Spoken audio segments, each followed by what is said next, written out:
When Carrie returns to her childhood's abandoned house, she doesn't imagine that renovating those walls would also mean confronting old wounds. Determined to honor her family's memory, she breathes new life into the home, but at the peak of the transformation, an unexpected visitor threatens everything she has rebuilt. In the clash between past and present, Carrie will discover that true legacies are not always in what is seen. Hello, my friends. I am Linda, and this is the Linda's Stories channel. I hope you enjoy this story. The wind whispered through the leaves of the trees as Carrie parked her car in front of her childhood home. A two-story house, with large windows that once gleamed in the sun, now covered by the dust of time. The garden, once meticulously tended by her mother Susan, was overrun with weeds. Carrie felt a pang in her chest as she looked at the place she once called home. Carrie Winters was a woman of silent determination, a trait she inherited from her father, Howard. Her brown hair framed a face with delicate features that reminded one of her mother. She worked as an architect in a big city, building a solid yet solitary career. When Carrie opened the house door, the creak of rusty hinges seemed to awaken sleeping ghosts. The entrance hall was exactly as she remembered. The floral wallpaper, now faded, the dark wooden sideboard where her father used to leave his keys, and the oval mirror that reflected a more tired version of herself. The smell of mold mixed with memories invaded her nostrils. She slowly walked through each room. In the living room, she imagined her mother sitting on the sofa, reading a book, the afternoon sun bathing her serene face. In the kitchen, she remembered the family breakfasts, the shared laughter, the plans made around that solid wooden table. She climbed the stairs, the steps creaking under her feet. The second floor housed 3 bedrooms and a bathroom. Her parents' room remained with the door closed, an untouched sanctuary since Susan's departure. Carrie's room, painted in shades of blue, still displayed posters of bands from the 2000s and photographs of high school friends. Carrie sat on the edge of the bed, letting the memories flood her mind. She remembered the day her mother was diagnosed. She was only 17 when the doctors spoke about amyotrophic lateral sclerosis, words that changed the course of their lives.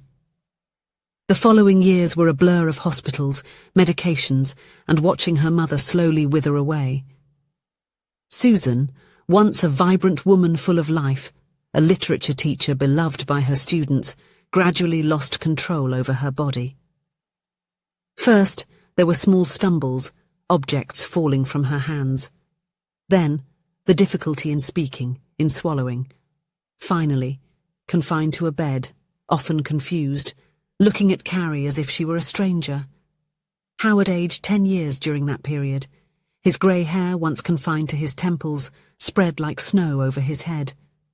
The wrinkles around his eyes deepened, silent witnesses to sleepless nights and constant worries. Still, he never stopped holding Susan's hand, reading to her, or telling her how much he loved her, even when he wasn't sure if she understood. Carrie did what she could. Between finishing high school and taking care of her mother, there was little time to be a teenager. Friends invited her to parties she couldn't attend. Dreams of attending a distant college were postponed. Her life revolved around that house, that room, that bed where her mother lay. When Susan finally passed away on a rainy autumn afternoon, Carrie felt both relief and pain. Relief from knowing the suffering was over. Pain from realizing her mother was truly gone. 2 weeks after the funeral, Howard insisted that Carrie accept the scholarship she had earned to study architecture at a renowned university. "Your mother always wanted you to follow your dreams," he said, with tears in his eyes. "I can't let you give up on them now." And so, with a conflicted heart, Carrie left some time later. The physical distance also brought an emotional distance between father and daughter.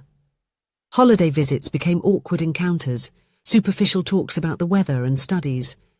The bond that united them, Susan, was no longer there to fill the silences. It was during a Thanksgiving holiday 4 years after Susan's death that Howard announced he had something important to say. When Carrie arrived at her father's new apartment, a modern and impersonal place so different from the family home, she met Jenny.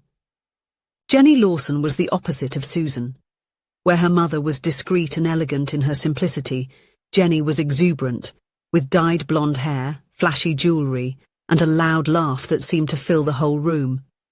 She worked as a real estate agent and met Howard when he was looking for an apartment. "We're engaged," Howard announced, holding Jenny's hand. "We're getting married next month." Carrie tried to smile, she really did, but her father's next words felt like a stab. "And I'm thinking of selling the house. No one has lived there for a long time, and maintaining 2 properties doesn't make sense." The discussion that followed was painful. Words as sharp as razors, old wounds reopened. "How could you forget her so easily?" Carrie shouted, tears streaming down her face. "Do you want to erase everything we lived in that house?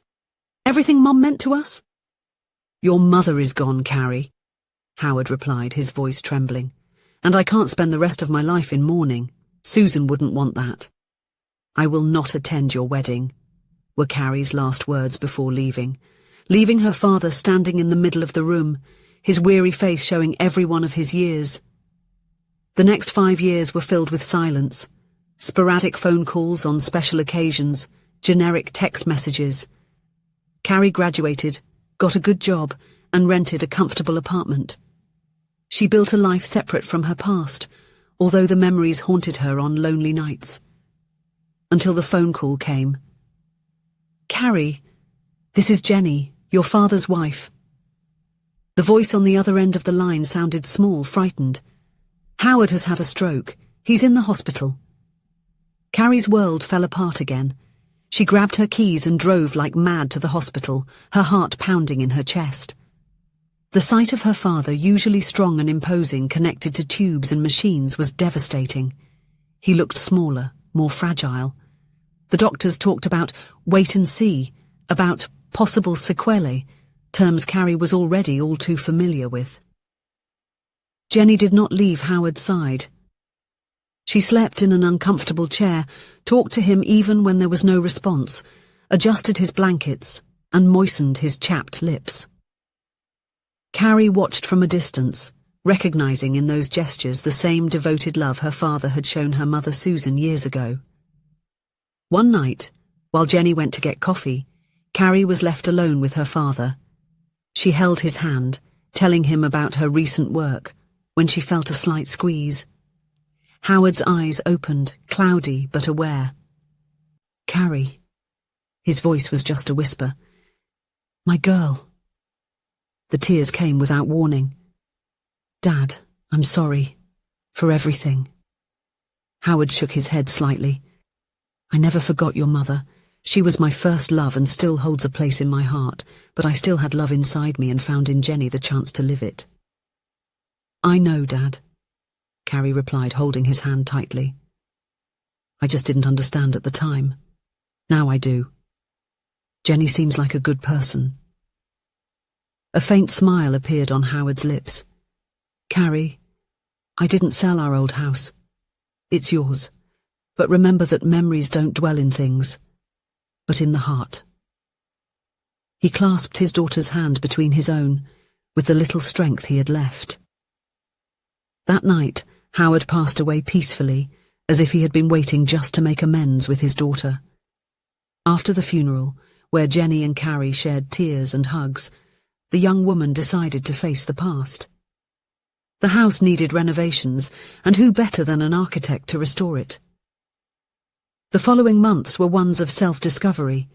Every wall she painted, every board she replaced, every corner she cleaned seemed to free a piece of her soul. She found boxes of photographs in the attic, her childhood drawings carefully kept by her mother Susan, birthday cards exchanged between her parents. The house was coming to life again. The now clean windows let in sunlight. The garden, replanted with the same flowers her mother loved, filled the air with fragrance in the spring. The fresh paint on the walls covered damp stains, but did not erase the marks on the kitchen wall where her height had been measured year after year. On a Sunday afternoon, when the finishing touches had been completed, the doorbell rang. It was Jenny. Carrie opened the door, surprised. Jenny looked older, more tired since the funeral, but still maintained that upright posture, that determination in her eyes. "This house now belongs to me," Jenny announced, her voice firm. Carrie felt the blood freeze in her veins. What are you saying? I think you didn't pay attention to the documents you signed after Howard's passing, Jenny continued. You relinquished everything your father owned, including this house. It was true. After Howard's death, Carrie had signed several papers. She had agreed that Jenny would keep the apartment she had shared with her father, as well as the car and other belongings. She was not interested in material disputes, but she had never imagined that the house was also included in those documents. The ground seemed to vanish beneath her feet. All those months of work, all the memories recovered, the entire healing process. But I came here personally to say that I'm transferring the house to your name, Jenny continued, surprising Carrie. This house belongs to your family's history, to a time you lived with your father. I hope you find peace and good memories here. Jenny extended an envelope containing the property transfer documents. Carrie, speechless, felt tears streaming down her face. I don't understand. Why? Jenny smiled, a sad but sincere smile.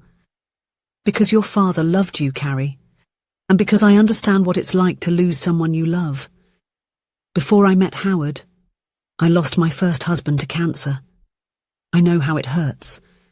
I know how hard it is to move on. Carrie had never imagined that Jenny carried her own story of loss. She had only seen the surface, the extravagant clothes, the excessive makeup, the joy that seemed forced. Howard helped me rediscover joy, Jenny continued, just as you rediscovered your roots in this house. I don't intend to take that away from you. On an impulse, Carrie hugged her stepmother.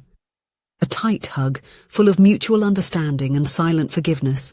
Two women united by pain, by love for the same man, by the journey of rebuilding after the storm. Thank you, Carrie whispered. Thank you for loving my father when I couldn't be there for him. Jenny gently stepped back, wiping away a tear. He never stopped loving you, you know. He spoke about you every day.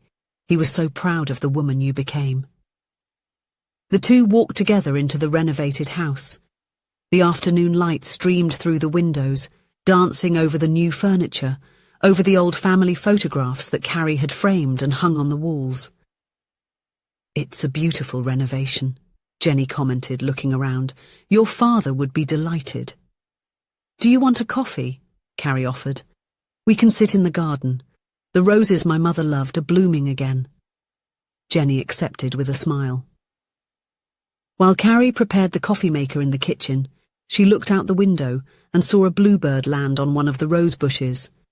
She remembered how her mother said that bluebirds brought happiness. Perhaps memories really did not reside in things as her father had said. Perhaps they were in the sunbeams that streamed through the windows, in the song of the birds in the garden, in the aroma of freshly brewed coffee. And perhaps the true legacy her father left her was not the house itself, but the ability to open her heart again, to rebuild, to move forward without abandoning the past. With 2 cups of coffee in her hands, Carrie walked toward the garden where Jenny was waiting for her. It was time to share stories, to build bridges where there was previously only the abyss of resentment. It was time to finally turn the house of memories back into a home. If you enjoyed the story, please leave a comment with a rating from 1 to 5 to show how much you liked it. Also, watch the video that is now appearing on your screen. See you soon.